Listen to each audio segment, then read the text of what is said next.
Well, it's the 6th of February 2025. On days like this, I sometimes find myself thinking about moving back to the Pacific Northwest. So let's talk about that a little bit. Okay, why would I want to move back to the West Coast? After all, I live in a nice place. I have a decent home. It's paid for. Uh, I live literally next door to a national park, uh, and I can walk to the ocean in about 5 minutes. And I have my sailboat here and all that. And it's a pretty place. And most of the time, it's not that crowded. But there are other considerations. Perhaps one is inherent in the statement, I'm thinking about moving back to the West Coast, and that is the word back. I'm from the West Coast. I grew up in Western Washington and lived there for almost the first 30 years of my life. Well, Western Washington and Western Oregon. And then I started moving east, and I ended up here. So Western Washington is home for me. And, home has an appeal, no matter how old you are or anything like that. Of course, it may not be what I expect it to be, but, it does have an appeal. So, yeah, that's one factor. Another factor is my health. I do have some chronic healthcare conditions that require periodic, fairly high level medical care. And frankly, that's becoming a bit of an issue around here for one big reason, and that is that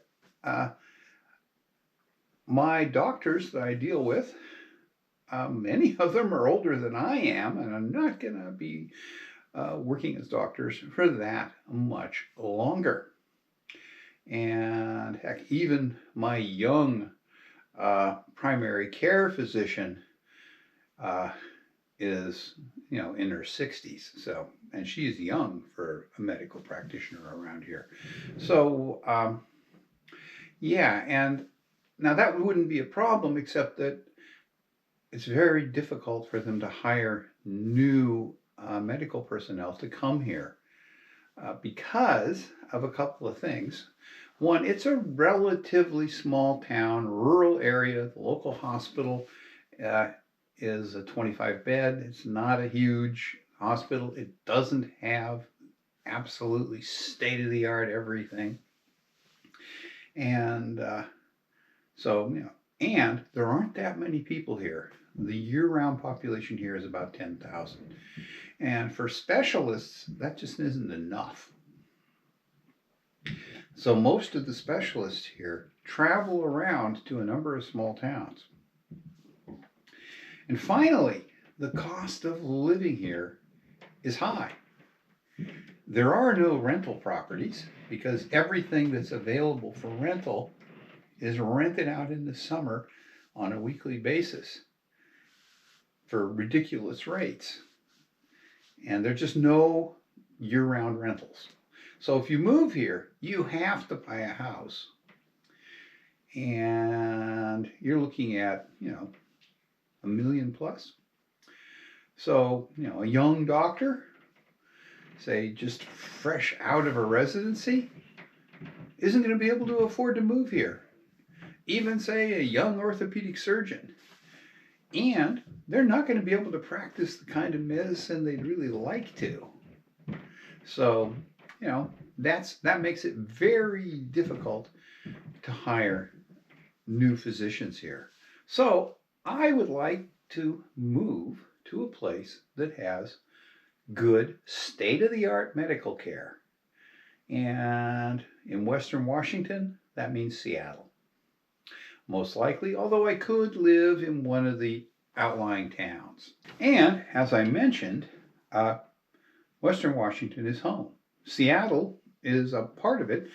I lived in Seattle as a young kid for about 3 years, And then later in life, from the time I went off to college until I was about almost 30, I lived in Seattle as well. So, I know the area and I enjoyed living there, although it's grown a lot and that is a concern. So, those are the main reasons I'd like to, I'm thinking that it would be nice to move back west. And as far as family goes, well, I don't really have any family left. Pretty much, they've all died off. I'm pretty much it, and so that isn't a factor. But just its place more than anything else, and access to medical facilities. As I get older, I'm going to be less agile, less able to get around, and it'd be nice to be close to things. Here I am right now. If I have a heart attack right now, it's going to take 45 minutes to get me to the hospital because it's going to take 15 to 20 minutes for the volunteer ambulance service to respond. If the ambulance isn't out on a call already, if they're out on a call, it might be an hour before they get here. And then it's a 30-minute drive to the hospital. So chances are, if I have a heart attack or a severe stroke, I'm dead. Just the way it is. Now, in a big city like Seattle, they have response times that are measured in just a couple of minutes. And they have professional ambulance crews with paramedics. And, they'll get you to a hospital in 10 minutes or less. So that's a big factor in surviving a health event. Around here, chances are pretty small that I would survive a health event just because of where I live physically relative to medical care. Okay, so I want to move to the West Coast. What's involved in that? Well, obviously, I'd have to sell my house, which because I wouldn't be here anymore. So I'd sell the house. That would bring in some money. I don't know how much. House prices around here are totally nuts right now. I know what my house is assessed for, what my insurance company thinks it would cost to rebuild it, and that sort of stuff. But those numbers aren't anywhere near what the asking prices are for homes around here. And this could be $1 million+ house. I don't know. But I'm probably going to get a fair chunk of money. However, so I'll have some money that I can use to relocate. But then the question comes up, how am I going to live if I move out west?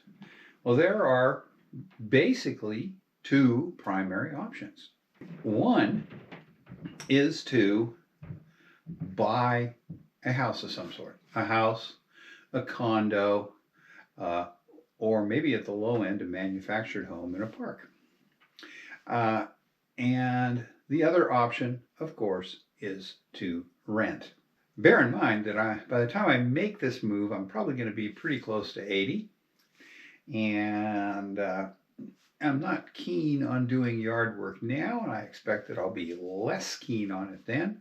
So if I buy a house or a manufactured home in a park, I'm going to have to hire it done, so that's an expense. And I'm really cheap, so I'm unlikely to do that. So, that pushes me more toward the other options. One would be to buy a condo, and the other would be to rent. Now, condos in Seattle, well, yeah, they range from a little pricey. You can find a one-bedroom condo for $300 to $400 and on up. You can pay a couple $1 million for a condo there without any difficulty at all. The question is, what sort of place do you want? And I'm not real keen on these big new buildings. I like an older building with some character. And that is actually going to push me more toward the lower end of the price range if I look at a condo. And, I've been looking at what's available, and I think I could find a place that would be suitable that I could live in that would cost me, maybe 400, 450, something like that. And I'm sure this house will bring enough to pay for that.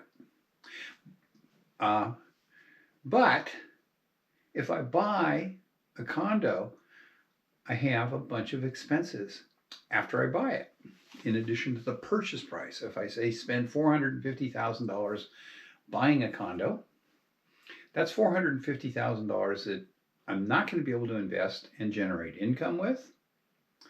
So, using reasonable estimates of investment return, that's 25,000 or so of income that I'm not going to get.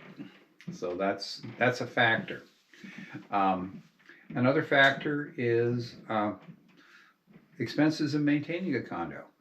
Yeah, I want to have to pay property taxes, and given the tax rates in Seattle, um, I'm probably looking at $5,000 a year in property tax. And then there's another expense with a condo, and that is the condo association fee. And most of those, if you're in a smaller, older building, are not going to be too bad, but it's probably going to be 4, 5, maybe 600 a month. So, property taxes probably going to run me 400 a month, and then another, say, 600 a month at the high end for a condo fee. And then utilities. Utilities are surprisingly expensive in Seattle. Water, sewer, and electricity probably run me better part of $200 a month. So $1,200 a month on top of the lost income from the money I put into the condo. And yeah, I'll have the condo, and at some point in the future I could sell it, but my plan is to live there until I die, and then I don't care what happens with the money in terms of, I'm not looking to leave anybody a bunch of money. So, I'd have a condo that would get sold, and the money would go, I don't know where at this time. What about renting? Well, renting is different. I haven't rented for almost 40 years. And the thing that scares me the most about renting is having neighbors 6 inches away, the thickness of a floor or ceiling or wall. So that's a consideration. Do I want to live that way? Well, I think I could if I get in the right building. Now, as I mentioned, when I mentioned condos, I don't like these big, new, fancy buildings. When you look at the rental ads online, they've got all these bells and whistles of additional amenities, is what they call them, that I don't need. I don't need a rooftop deck with a barbecue. I don't barbecue. If I'm 80 years old, I probably don't need a full weight room and gym on site. I don't need a basketball court. I don't need an in the building theater. I just don't need that stuff, so I don't want to pay for it. Probably wouldn't use it. And also, the modern buildings, to me, the apartments are just rectangular boxes that you live in. And I'm not that keen on them. And the ones that are more attractive to me, that have decent views, are prohibitively expensive. $3,000-4,000 a month now, and who knows what they'll be priced at in 6 or 7 years when I might make this move.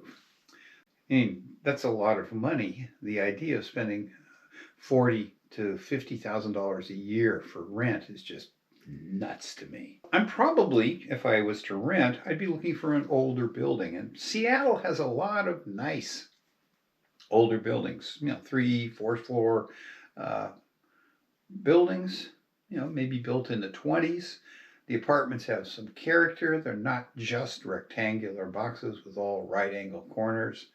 There are curves, there are arched doorways, they have higher ceilings. I just like them more. And yeah, they may not have all the flashy amenities, but as I said, I don't want or need those. And those older apartments are probably, based on what I see right now, I can rent something decent for around 1,600, maybe 1,700 a month. Yeah, I'll still have $150, maybe $200 a month in utilities, water, sewer, electricity. I don't want gas. I don't like gas in an apartment. Don't want a gas stove. But, so I'm probably going to be able to find something, at current prices in the $1,800 to $1,900 a month range. And that's actually less money than the money I'd have to spend to buy a condo would bring in if I invested it. So, if instead of putting $450K into buying a condo, I can invest that money and it will generate enough income to pay the rent on a reasonable apartment. And, a good size, say 750 square foot, one bedroom apartment would do me just fine, particularly if it has some character. And I've found, a bunch of places out there that if I was looking right now would be adequate. The biggest limitation they have is parking. Parking is a real issue for apartments in Seattle. The buildings that have it charge ridiculous fees for it, $300, $400, $500 a month for parking, particularly if it's covered. And a lot of smaller buildings just don't have it.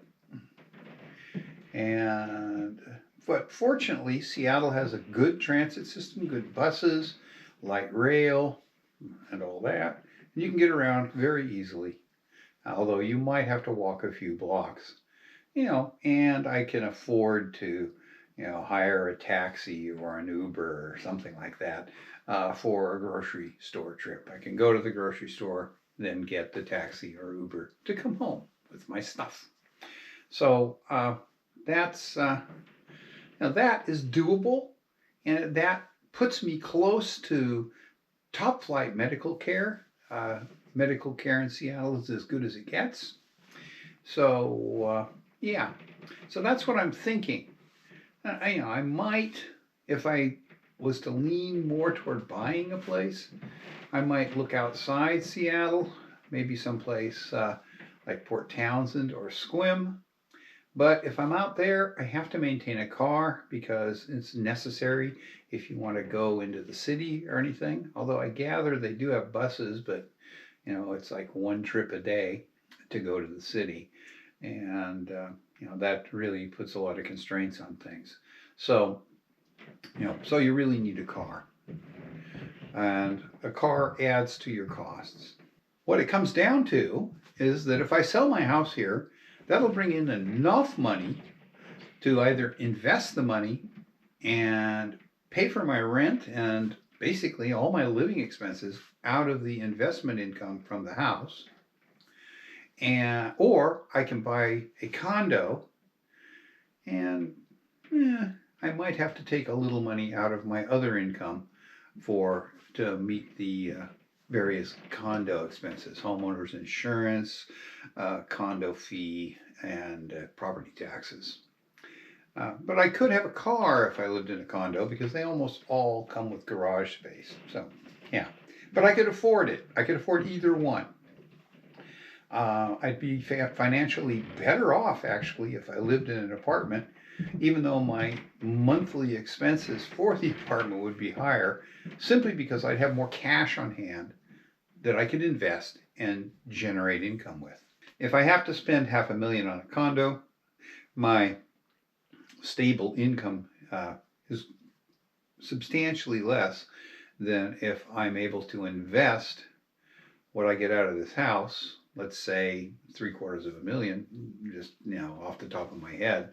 Um, 2-bedroom, 750 square foot house just down the road sold a couple months ago for $750,000. So I think for my 4-bedroom, 3-bath house, I can probably get that. But anyway, so $750,000 invested, that's going to generate probably at least $40,000 a year, and that will certainly cover my rent and probably all of my living expenses. And because I don't live expensively, my biggest splurge is where is he? He's in here, a little black and white guy that's wandering around in here right now.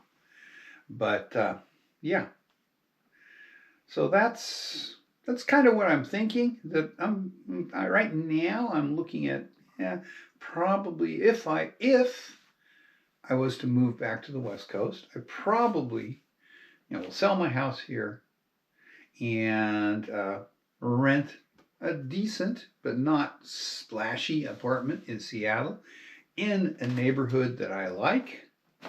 I like 2 neighborhoods in Seattle to live in. Both of them have some nice older buildings. One is Ballard, but my preferred neighborhood is what's called North Capitol Hill. If you know Seattle, you know what I'm talking about. Somewhere between about 20th Northeast or 20th East and the freeway, and at least and not way down by Pike and Pine. That gets a little industrial and commercial for me. But anyway, yeah, I think I could do it. Now, one thing that is a factor in this is my wife is older than I am, and she doesn't want to move. So if this happens, it will be because she has died and I'm on my own. So I'll be, an old bachelor living in Seattle, living the wildlife of an octogenarian there. So anyway, that's kind of what I'm thinking on that right now. And I think I'll come back and do another video in which I spend some time talking in more detail about the costs of staying here and maintaining my home, moving out there, buying a condo and living in Seattle, and renting an apartment in Seattle. Okay, that's what I wanted to talk about today. It's a bit of a change from the driving around Mount Desert Island videos that I've been doing, but that is something that might be in my future in within the next 10 years. Okay, thanks for watching. Hope you found it interesting, and maybe in 10 years or so I'll be touring around the Seattle area shooting YouTube videos. Thanks for watching.